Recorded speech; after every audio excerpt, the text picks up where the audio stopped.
Hey, RetconRaider here, back with another video about the Van Buren project, the Fallout sequel that we'll never get to play.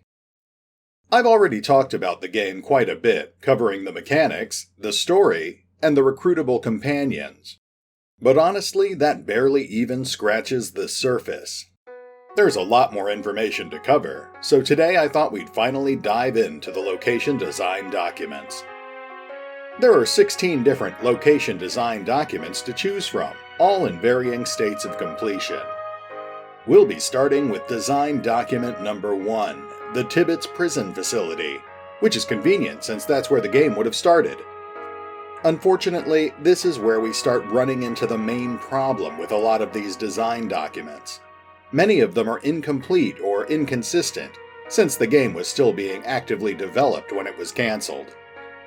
In this case, the Tibbets design document is only 29 pages long, and the bulk of that space is taken up with instructions written by Chris Avallone, intended to show the other writers how to present their design documents. It makes for some pretty interesting reading, but not if you were hoping to find out the secrets of the Tibbets Prison Facility. But that's not to say it's entirely off topic. Let's take a look at the actual relevant information presented by the design document. The Tibbets Prison Facility was first approved by Congress in 1895. It began construction shortly afterwards, with the bulk of the labor being handled by prisoners marched in from the nearby Fort Tibbets. Construction was completed in 1906, with the laborers becoming the facility's first official inmates.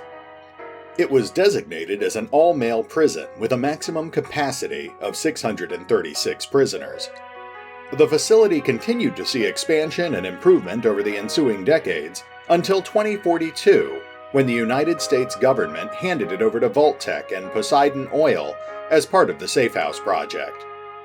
Vault-Tec employed over half the prison's population in building and working various factory lines, which produced goods that were resold to help pay for the prison's overhead as well as further expansion. The remaining prisoners were instead used as lab rats. Some were kept isolated in specially prepared cells that had been equipped with experimental recycling and water purification systems, some of which would later be used in their vault projects.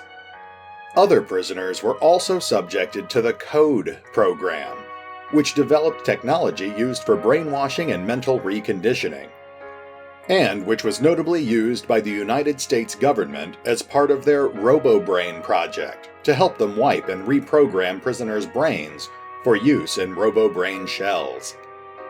As the Great War ground on, more and more personnel were reassigned to more important projects or facilities, and by 2070, the Tibbets Prison Facility was largely automated. A scientist named Derek Greenway designed an artificial intelligence named Odysseus to control the facility, and the prison was staffed with an automated security system and a small army of maintenance robots, who all continued working to maintain the prison well after the bombs fell in 2077. Roughly 2 centuries later, in 2253, Victor Presper used a variation of the Code technology to capture several unwilling test subjects, including the player, so that he could deliberately infect them with the new plague. He then somehow alerted Odysseus to the viral outbreak, prompting the AI to gather up the infected so that they could be quarantined in the Tibbets Prison Facility. Presper and his men then attacked the prison, breaching one of the cell blocks and releasing several of the prisoners. As I explained in my Van Buren story overview, Presper did this because he knew that Odysseus would respond by reactivating an orbital weapons platform, just in case it needed to cleanse the surrounding area, to prevent a catastrophic outbreak scenario. Presper then promptly seized control of that satellite, intent on using the nuclear missiles to further his own plans. Odysseus, on the other hand, would remain intently focused on recovering the escaped prisoners, using the limited resources available. This would include a swarm of floating iBots, as well as Argos, a heavily armed and armored prisoner retrieval robot, as well as various security robots that the AI could access through a handful of still functional network connections, such as the Cerberus units in Denver, and the security robots stationed at the Bloomfield Space Center. Unfortunately, beyond the general history of the location, the design documents don't really offer us much else. It's obvious that the documents were still being rewritten when the game was cancelled, because there are several fragments of rewritten or inconsistent information scattered throughout it. Placeholder information indicates that the player's initial goal was to escape the prison, which was intended to take no more than an hour of gameplay, for demo purposes. During this escape sequence, the player was intended to have at least 4 possible routes to follow based on their character build, but no details are actually provided. The main threats during the escape sequence would have been damaged robots, essentially weakened versions of the enemies that the player would have had to face when they returned to the prison later in the game.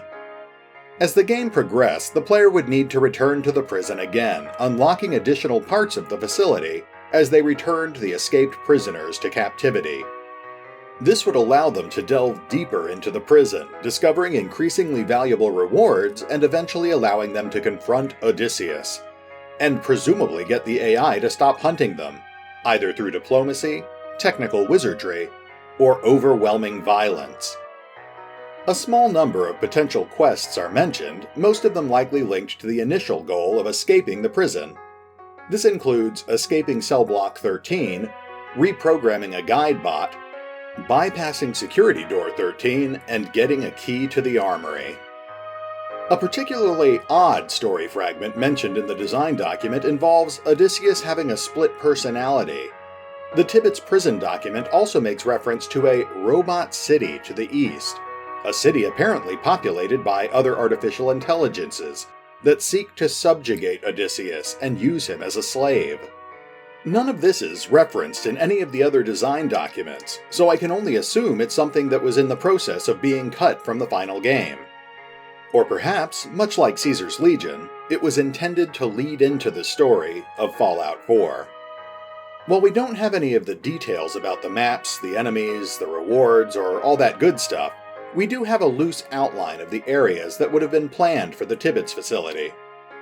As the player delved deeper and deeper into the facility, they would be able to explore multiple cell blocks, a security hub, the service level, the waste disposal, the medical treatment area, the vehicle depot, the mechanics bay, the robot maintenance bay, the arsenal, a series of cryogenic cell blocks, the AI computer core, and even a set of 3 trains.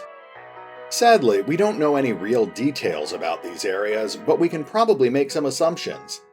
Areas like the arsenal, the mechanics bay, and the medical treatment area would obviously have lots of desirable loot.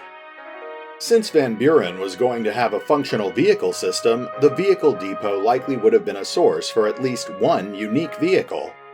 The trains are particularly interesting as well, since those may have ended up playing into the rail network quest line, which allowed the player to set up supply lines between the settlements. Beyond that, the rest of the information is kind of a mess. You see, the Tibbets facility was originally supposed to be based on Leavenworth Penitentiary, but at some point during development, a separate location planned for use in Van Buren, the Big Empty, was scrapped, and elements of it were combined with the Leavenworth document to create the unfinished Tibbets Prison document. The result is that this document is far from finished, and a good chunk of the information was based on an earlier version of the storyline that doesn't match the rest of the design documents. For example, the document makes repeated references to Leavenworth's history, which would no longer apply to the new Tibbets facility. Likewise, the document makes repeated references to the AI being called Ulysses or Zax, and was never updated to reflect the final name they actually settled on, Odysseus. So, what else is in the document? Well, like I said at the beginning of this video, the vast majority of the space is filled with instructions to the other writers on how they were supposed to present their own design documents.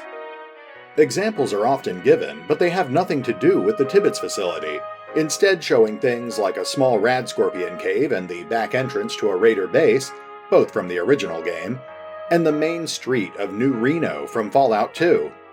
7 entire pages of the document are dedicated to a scenario set in Podunk, Colorado, an inbred mining town currently at odds with the Salt Lake Mining Consortium and under threat from the robotic forces of the Interrogator. It actually does make for some pretty interesting reading, but none of it was ever intended for use in the actual game. Podunk, Salt Lake City, the Interrogator, all of that was just made up for the sake of a 7-page writing guideline, and none of it had anything to do with the Tibbets Prison Facility. Sadly, we're never likely to actually find out what all that missing information might have been. The Tibbets Prison Facility is a major part of the core game, and yet we barely know anything about it. Even worse, the first settlement that the player was likely to visit after escaping the prison was the nearby Fort Abandon, and we don't have any design document for that location at all. It's one of the biggest hurdles faced by the fans who want to try to recreate Van Buren from the incomplete design documents, because it essentially means that they'll need to write and design the game's starting locations from scratch. I know. The video is ending on a pretty depressing note. But next time I'll be focused on one of the design documents that was almost complete before the game was cancelled. Next time we'll be looking at a personal favorite, Dog City, the dog-infested ruins of Denver. But for now, this is RetconRaider, signing off. Thanks for listening. Oh, and remember, although I do love talking about Van Buren, you can check out all 700 pages of the design documents for yourself by visiting the Fallout Wikis. Links are in the description.